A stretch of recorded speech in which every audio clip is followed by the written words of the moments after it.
മത്തായി സുവിശേഷം 24 ഇന്നലെ നമ്മൾ പ്രവേശിച്ചു.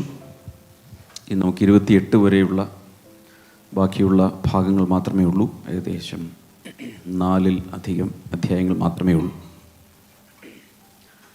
ഈ 24-ാം അധ്യായത്തിൽ ഇന്നലെ നമ്മൾ കണ്ടു ദ ഒലിവറ്റ് ഡിസ്കോഴ്സ്, അല്ലെങ്കിൽ ഒലിവ് മലയിലെ പ്രസംഗം എന്നാണിത് പ്രധാനമായും അറിയപ്പെടുന്നത്. 24, 25 അധ്യായങ്ങൾ മുഴുവനും ഒലിവ് മലയിൽ വെച്ച് യേശു ശിഷ്യന്മാരുമായി തനിച്ചിരിക്കുമ്പോൾ താൻ നൽകിയ വളരെ പ്രധാനപ്പെട്ട അന്ത്യകാല സംഭവങ്ങളെ കുറിക്കുന്ന പ്രത്യേകമായ ഉപദേശങ്ങൾ, നിർദ്ദേശങ്ങൾ, മുന്നറിയിപ്പുകൾ, അടയാളങ്ങൾ, കൂടാതെ ചില ഉപമകൾ. അതിൽ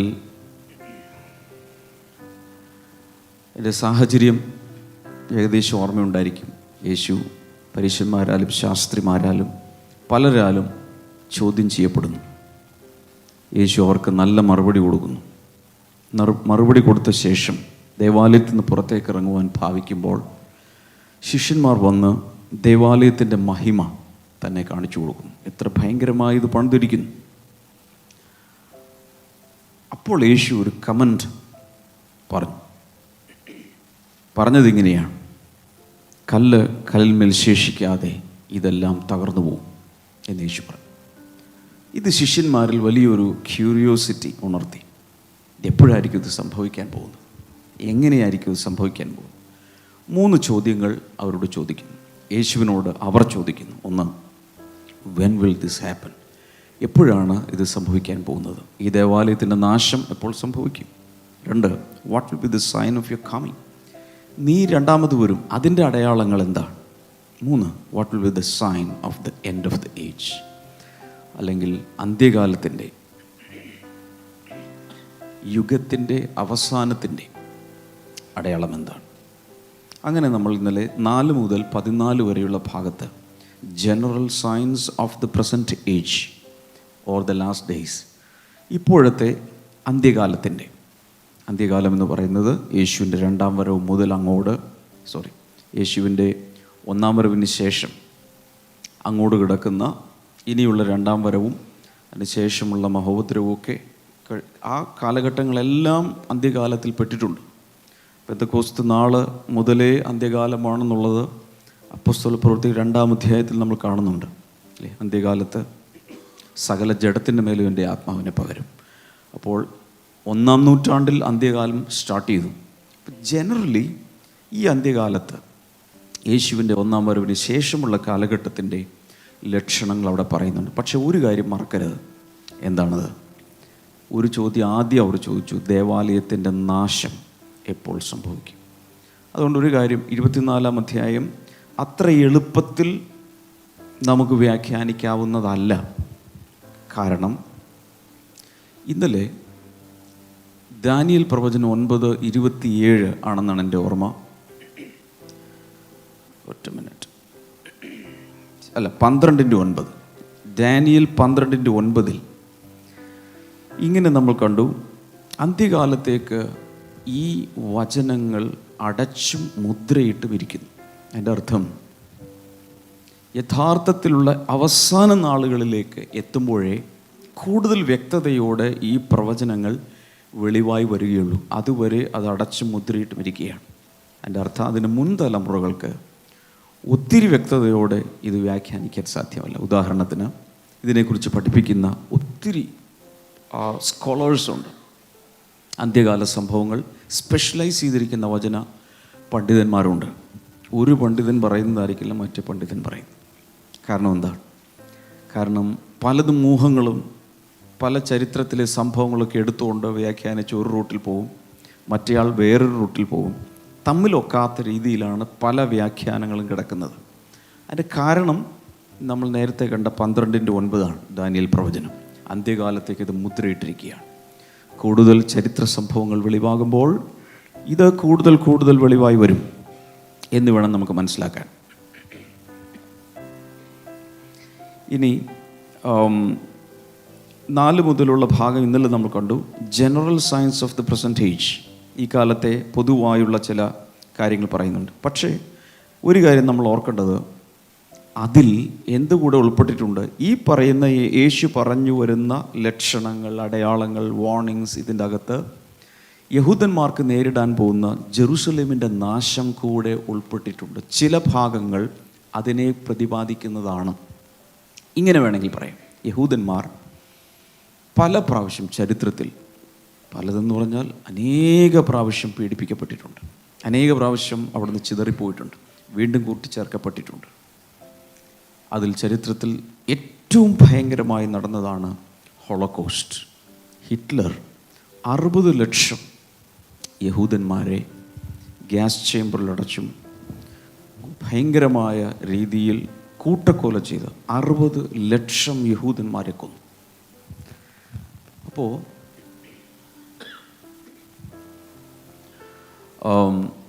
ഹോളോകോസ്റ്റ് മ്യൂസിയങ്ങൾ പല സ്ഥലങ്ങളിലുണ്ട്. അവിടെ ചെന്നാൽ അതിൻ്റെ ഹൊറർ എന്താണെന്നുള്ളത്, കുട്ടികളുടെ മുടികൾ മാത്രം ടൺ കണക്കിന് ഒരു സ്റ്റോറിൽ സൂക്ഷിച്ചു വെച്ചിട്ടുണ്ട്. അന്ന് കൊല്ലപ്പെട്ട കുട്ടികളുടെ മുടി.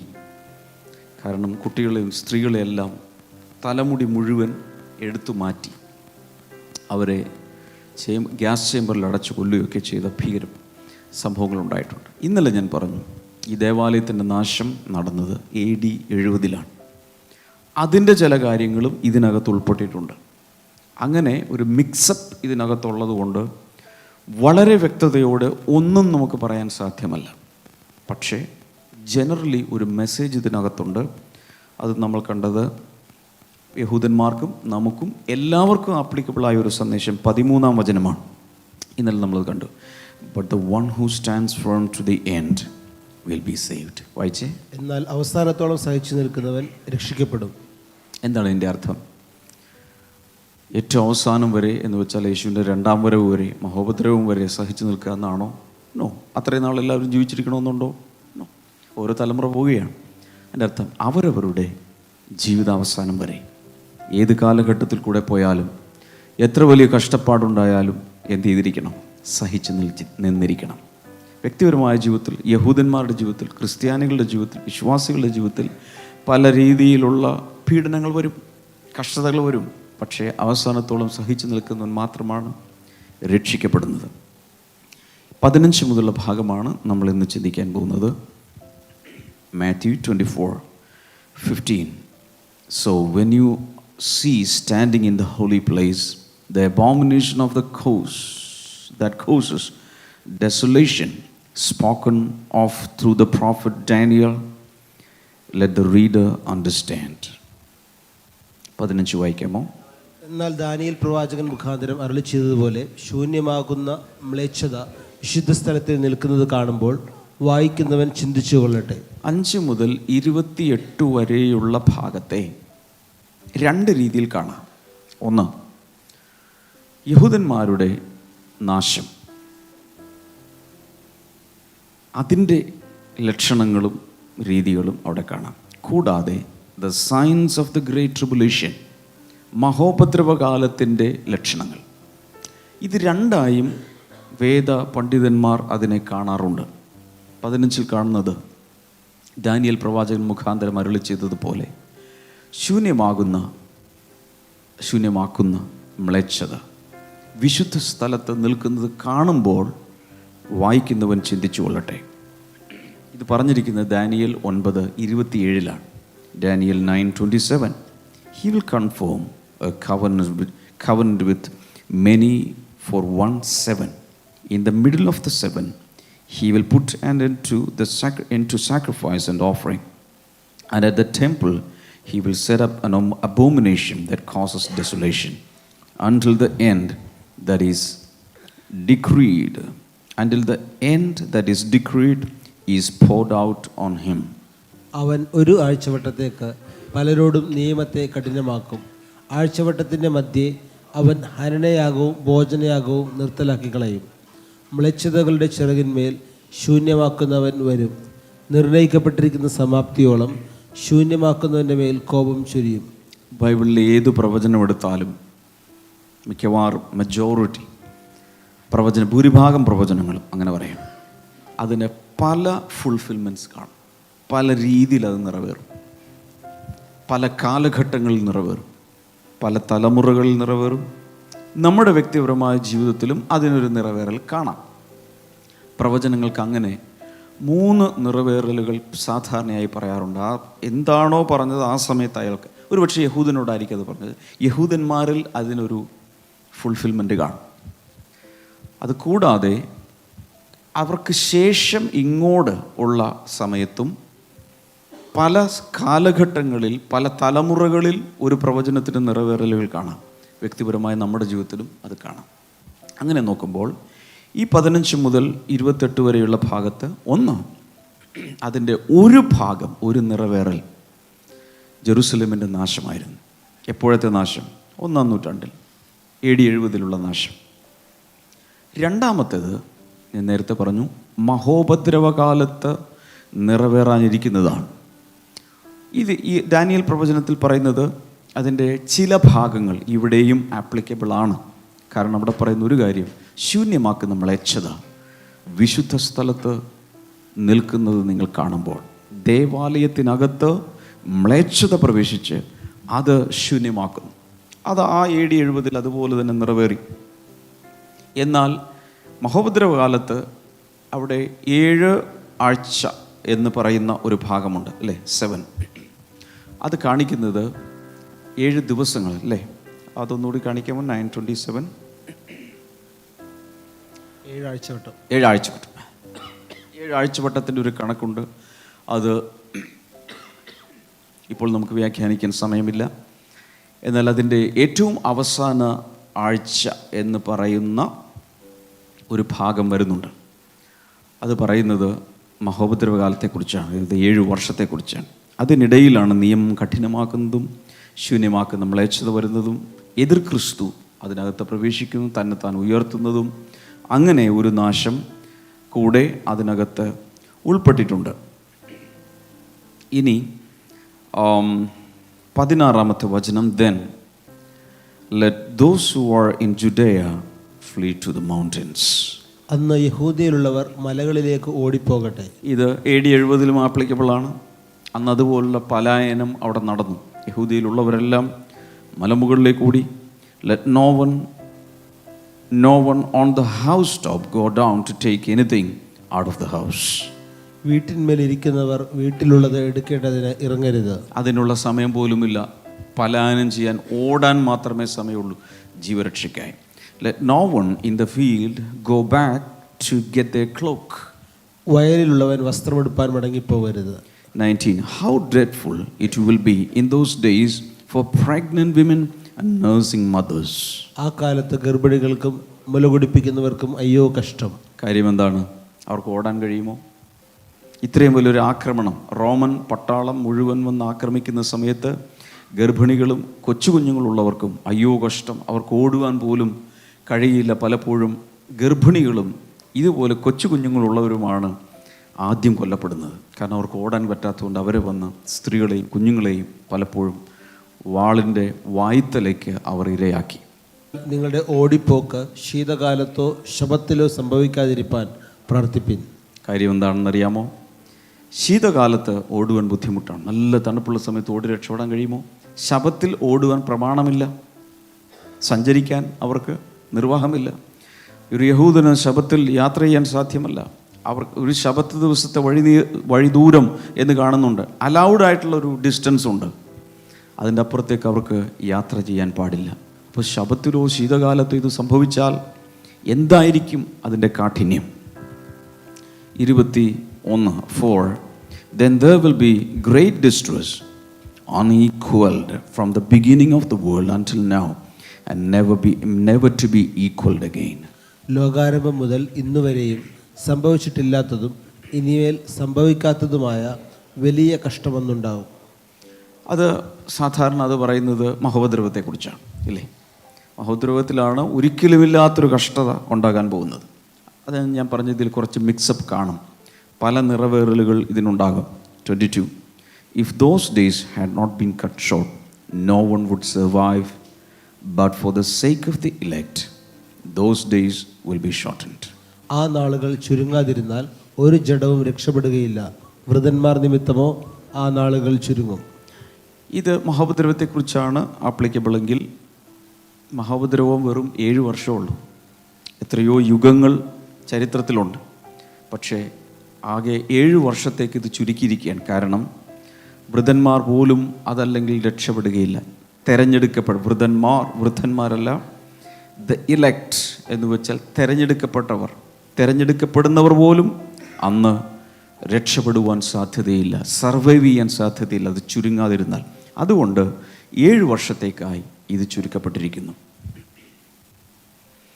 ഇവിടെ ഒത്തിരി കാര്യങ്ങൾ വാർണിങ്സ് ഒക്കെ കൊടുത്തിട്ടുണ്ട്. അന്ന് ചെയ്യരുത്, പുരമുകളിലിരിക്കുന്നവർ താഴേക്ക് ഒന്നും എടുക്കാൻ വേണ്ടി വരരുത്, വസ്ത്രങ്ങൾ എടുക്കാൻ പോലും പോകരുത്, ഉള്ളതുകൊണ്ട് ഓടുക. അത്ര വലിയ ആക്രമണമാണ് അവിടെ വരാൻ പോകുന്നത്. അതിനെക്കുറിച്ചുള്ള ചില കണക്കുകൾ ഞാൻ കണ്ടതിങ്ങനെയാണ്. അന്ന് അവർ ജെറുസലേമിനെ വന്ന് വളഞ്ഞു എന്ന് വെച്ചാൽ there was A siege of Jerusalem. അന്ന് ആ ജെറുസലേം നഗരത്തിനകത്ത് മാത്രം റോമൻ പടയാളികൾ വന്ന് ഒത്തിരി പേര് വളഞ്ഞിരിക്കുകയാണ്. അവിടെ മാത്രം ഏകദേശം 11 ലക്ഷം പേരാണ് മരിച്ചത്. ഈ പറഞ്ഞ സമയത്ത് 11 ലക്ഷം യഹൂദന്മാരെ ആ ജെറുസലേമിൻ്റെ അകത്ത് അവർ കൊന്നു. കാരണം അവിടെ ഏകദേശം 30 ലക്ഷത്തോളം യഹൂദന്മാർ അന്ന് അവിടെ കൂടിയിരുന്നു. കാരണം പാസ് ഓവർ ടൈമായിരുന്നു, പെസഹയുടെ കാലമായതുകൊണ്ട് എല്ലായിടത്തു നിന്നുള്ളവർ വന്ന് ഏകദേശം 30 ലക്ഷത്തോളം യഹൂദന്മാർ അന്ന് ആ പരിസരത്തുണ്ടായിരുന്നു. ഈ സമയത്താണ് റോമൻ പടയാളികൾ AD 70 വന്ന് ആക്രമിക്കുന്നത്. അങ്ങനെ 1 ലക്ഷത്തി, ഞാൻ നേരത്തെ പറഞ്ഞു 11 ലക്ഷം പേരെങ്കിലും അന്ന് ആ സമയത്ത് അവിടെ കൊല്ലപ്പെട്ടു. മറ്റുള്ള പ്രവിശ്യകളിൽ ചുറ്റുപാടുമുള്ള സ്ഥലങ്ങളിൽ വീണ്ടും അടുത്ത ഒരു 2,50,000 പേരോളം കൊല്ലപ്പെട്ടു. 97,000 പേരെയാണ് അന്ന് കുറേ പേരെ അടിമകളായി പിടിച്ചുകൊണ്ടുപോയി. അതുപോലെ തന്നെ റോമൻ തിയേറ്ററുകളിൽ കൊണ്ടുപോയി മൃഗങ്ങൾക്കിരയാക്കി അവർ കൊന്നു. കുറേയധികം പേരെ ഈജിപ്തിൽ അടിമവേലയ്ക്ക് വേണ്ടി കൊണ്ടുപോയി. മറ്റുള്ളവരെയും അടിമകളാക്കി പല സ്ഥലങ്ങളിൽ അവർ ഉപയോഗിച്ചു. ഇതെല്ലാം ജോസീഫസ് എന്ന ചരിത്രകാരൻ എഴുതിയിട്ടുണ്ട്. അപ്പം എത്ര ഭയങ്കരമായിരുന്നു അത്, എത്ര ഭയങ്കരമായ ഒരു സംഭവമാണ് അവിടെ നടന്നത്. പക്ഷെ അതിന് മുമ്പുള്ള തൊട്ടു മുൻപുള്ള സംഭവങ്ങളൊന്നും മനസ്സിൽ കൊണ്ടുവരാമോ? രക്ഷിക്കുവാൻ വേണ്ടി, എല്ലാവരെയും പാപങ്ങളിൽ രക്ഷിക്കുവാൻ വേണ്ടി വന്ന രക്ഷകനെ എല്ലാ നിലയിലും ഗൂഢാലോചനകളിലൂടെ അവനെ അറസ്റ്റ് ചെയ്യുവാനും കൊല്ലുവാനുമുള്ള മനുഷ്യരുടെ നീക്കം, അതിൻ്റെ ആ വിതച്ചതിൻ്റെ ഒരു കൊയ്ത്താണ് ചരിത്രത്തിൽ യഹൂദൻ്റെ മേൽ അനേക പ്രാവശ്യമായി അതിൻ്റെ ശിക്ഷയായി വന്നുകൊണ്ടിരിക്കുന്നത്. AD 70 വന്നു, അതിനുശേഷം പല പ്രാവശ്യം വന്നു, പിന്നെ നേരത്തെ പറഞ്ഞു ഹോളോകോസ്റ്റിൽ വന്നു. എവിടെയും യഹൂദൻ പീഡിപ്പിക്കട്ടെ. ഈ ജെറുസലേം മാത്രം മിക്കവാറും ലോകത്തിൽ അല്പമെങ്കിലും ശക്തിയുള്ള എല്ലാ രാജ്യങ്ങളും വന്ന് ആക്രമിച്ചിട്ടുണ്ട്. കാരണം അവർ തന്നെ പറഞ്ഞു, അവൻ്റെ രക്തം ഞങ്ങളുടെ മേൽ വരട്ടെ. അവർ തന്നെ ചോദിച്ചു വാങ്ങിയ ശിക്ഷ. അതുകൊണ്ട് ചരിത്രത്തിൽ മുഴുവൻ യഹൂദൻ ഇന്നും പീഡിപ്പിക്കപ്പെട്ടുകൊണ്ടേയിരിക്കുന്നു.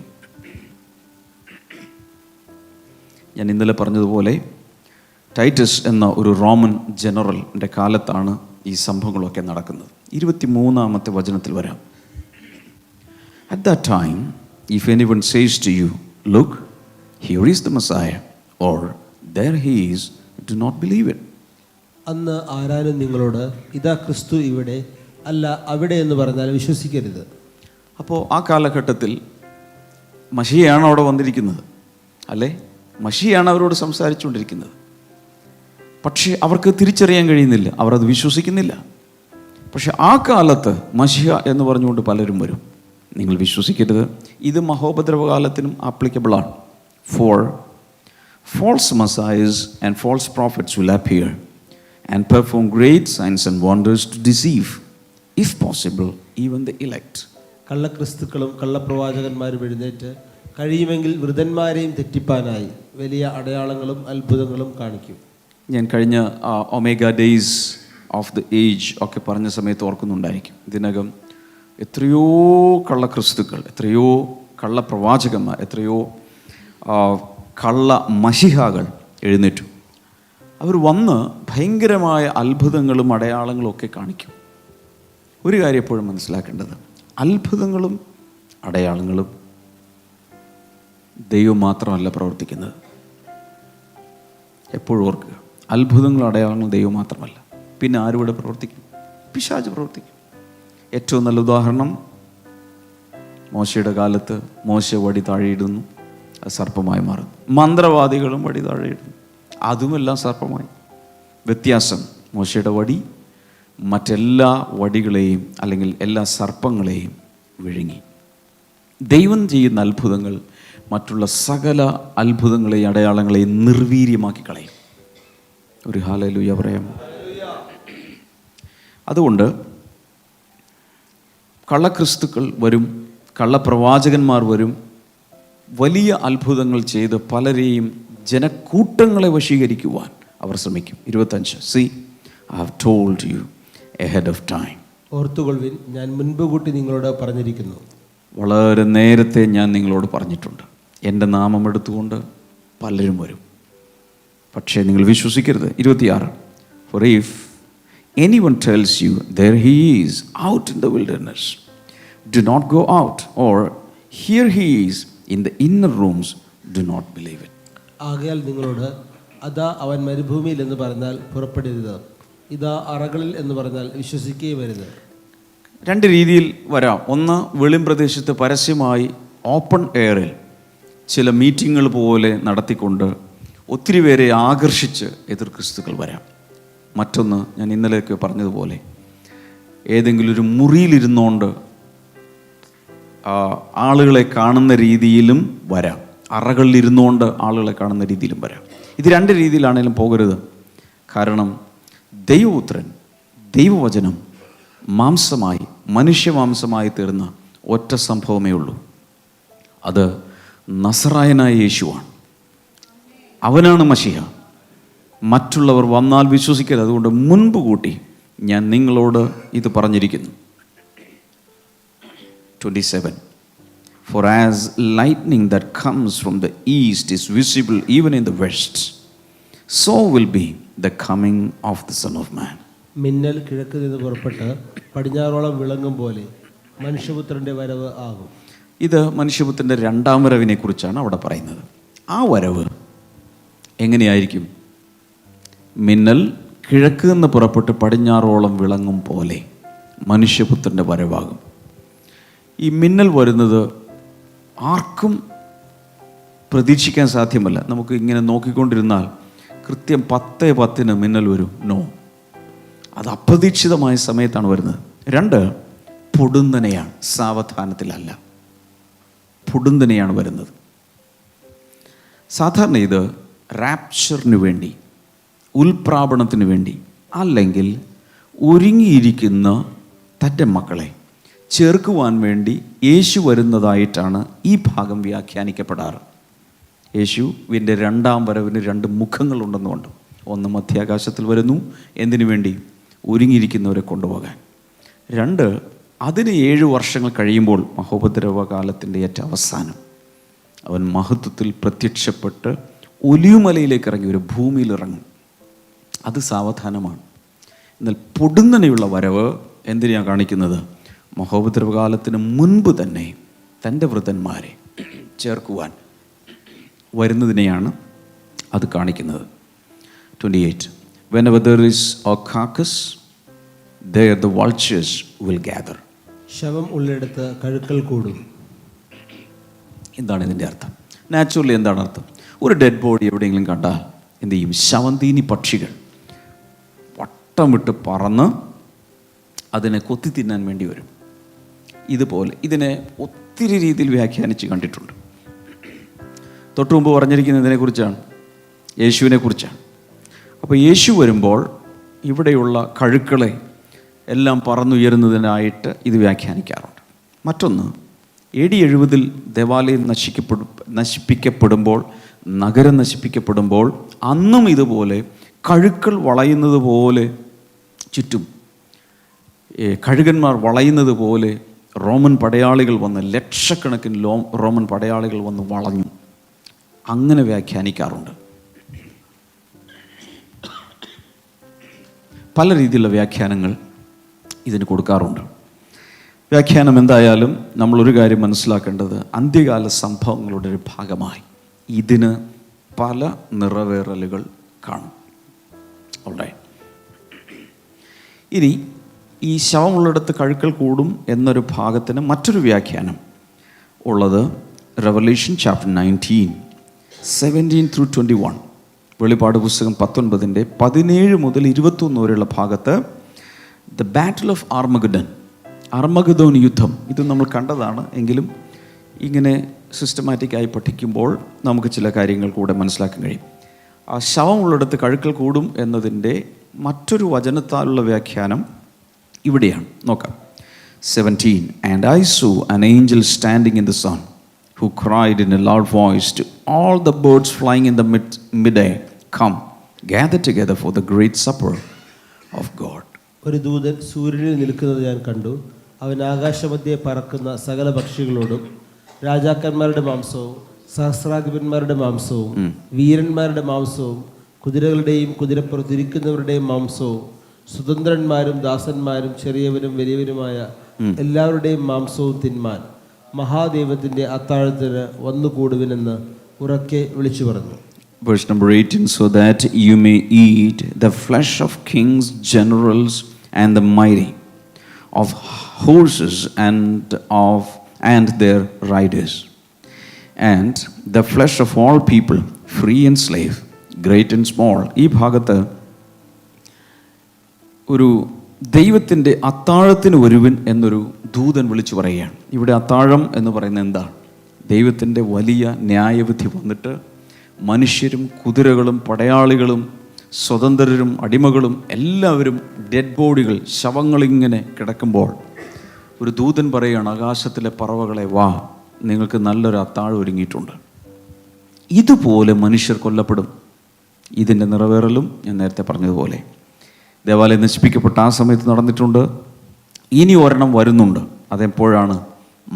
ഇപ്പോൾ വായിച്ചത് മഹോപദ്രവകാലത്ത് നടക്കുന്ന അതിഭയങ്കരമായ കുല, ഒത്തിരി പേർ മരിക്കും. ആ സമയത്ത് പറവകൾ വന്ന് ശവങ്ങളുടെ മേലിരുന്ന് തിന്നുന്നതിനെ കുറിച്ചൊരു കാഴ്ചയാണ്.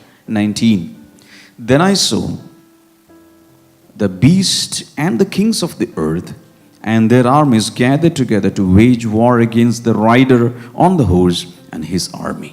കുതിരപ്പുറത്തിരിക്കുന്നവനോടും അവൻ്റെ സൈന്യത്തോടും യുദ്ധം ചെയ്യുവാൻ മൃഗവും ഭൂരാജാക്കന്മാരും അവരുടെ സൈന്യങ്ങളും ഒന്നിച്ചു വന്നു കൂടിയത് ഞാൻ കണ്ടു. ഇവിടെ ഇത് കുതിരപ്പുറത്തിരിക്കുന്നവൻ എന്ന് നമ്മളിവിടെ കുതിരപ്പുറത്തിരിക്കുന്നവൻ അതാരാണ്? യേശുവാണ്. യേശു യുദ്ധത്തിന് വേണ്ടി വരികയാണ്. ഇത് രണ്ടാം വരവിൻ്റെ രണ്ടാം വരവാണ്. എന്ന് വെച്ചാൽ ഭൂമിയിലേക്ക് ഇറങ്ങി വന്ന് യുദ്ധം ചെയ്യുവാനുള്ള ആ വരവിനെ കുറിച്ചാണ്. അവൻ്റെ സൈന്യത്തോടും യുദ്ധം ചെയ്യുവാൻ മൃഗമാരാണ്? എതിർ ക്രിസ്തു, ആൻറ്റൈ ക്രൈസ്റ്റ്. അതാണ് മൃഗവും ഭൂരാജാക്കന്മാരും.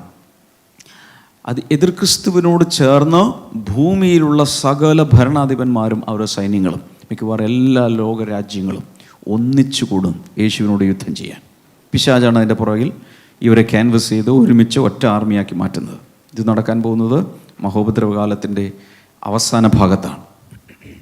അത് കണ്ടു. 20 But the beast was captured, and with it the false prophet who had performed the signs on its behalf.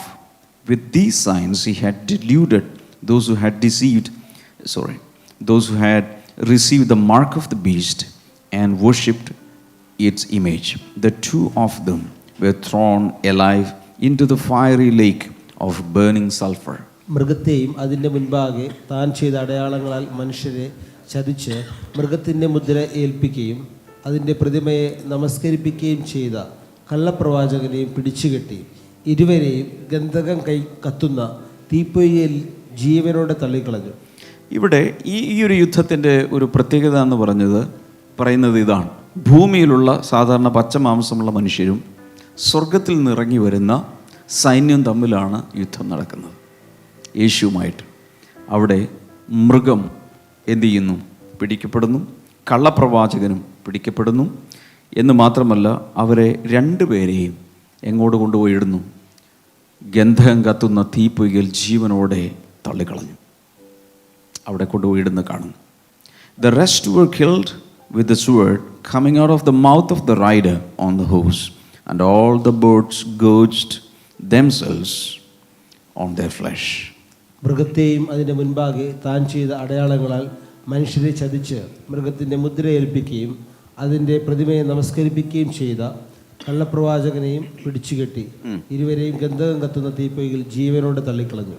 Okay, അങ്ങനെ തള്ളിക്കളഞ്ഞു.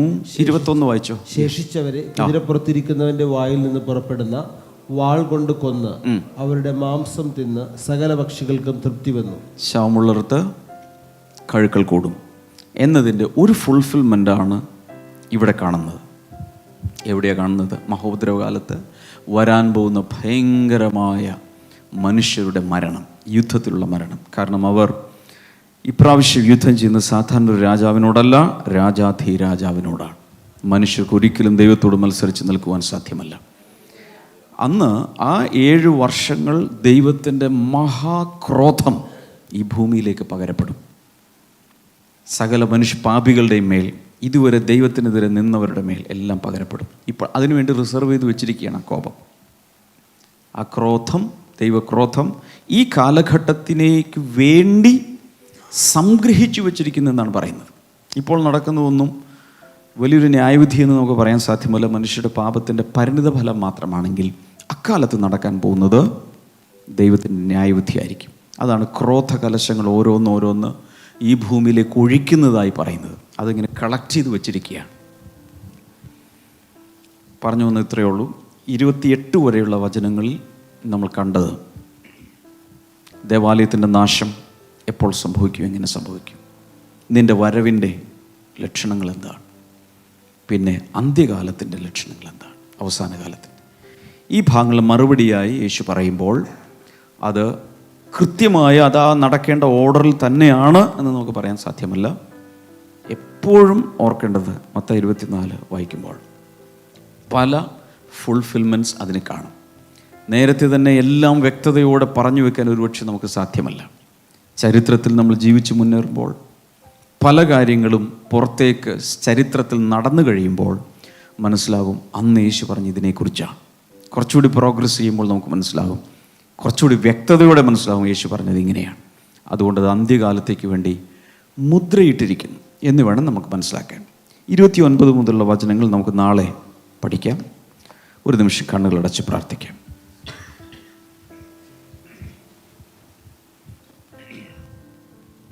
കരങ്ങളെ ഉയർത്തി നമുക്ക് ഒരുമിച്ച് പ്രാർത്ഥിക്കാം. കർത്താവേ, മുന്നമേ നീ ഞങ്ങൾക്ക് അറിയിപ്പുകൾ തന്നിട്ടുണ്ട്, അടയാളങ്ങൾ തന്നിട്ടുണ്ട്. ഇതൊക്കെ ഗ്രഹിക്കുവാൻ, കാലങ്ങളെയും കാലഗതികളെയും വിവേചിക്കുവാനും നീ ഞങ്ങളെ സഹായിക്കണമേ എന്ന് പ്രാർത്ഥിക്കുന്നു. ഗ്രഹിക്കുവാൻ സഹായിക്കണം. ആരും തെറ്റിച്ച് കളയാതിരിക്കുവാൻ, കേട്ടത് അധികം ശ്രദ്ധയോടെ കരുതുവാൻ ഞങ്ങളെ സഹായിക്കണമേ. കരങ്ങൾ ഉയർത്തി പ്രാർത്ഥിക്കുന്ന സകലരെയും അങ്ങയുടെ നാമത്തിൽ അനുഗ്രഹിക്കുന്നു. അത് കൂടാതെ ഈ സമയത്ത് ഞങ്ങൾ പ്രാർത്ഥിക്കുന്നു, ഓൺലൈനിൽ സംബന്ധിക്കുന്നവരെ അനുഗ്രഹിക്കണമേ. രോഗികളെ അങ്ങ് സൗഖ്യമാക്കണമേ. ദൈവിക സമാധാനത്താൽ നിറയ്ക്കണമേ, ഐശ്വര്യത്താൽ നിറയ്ക്കണമേ. കർത്താവെ, ഓരോരുത്തരെയും അങ്ങ് തൊടണമേ. അത്ഭുതങ്ങളും വിടുതലുകളും ഇന്ന് നടക്കട്ടെ. യേശുവിൻ്റെ നാമത്തിൽ തന്നെ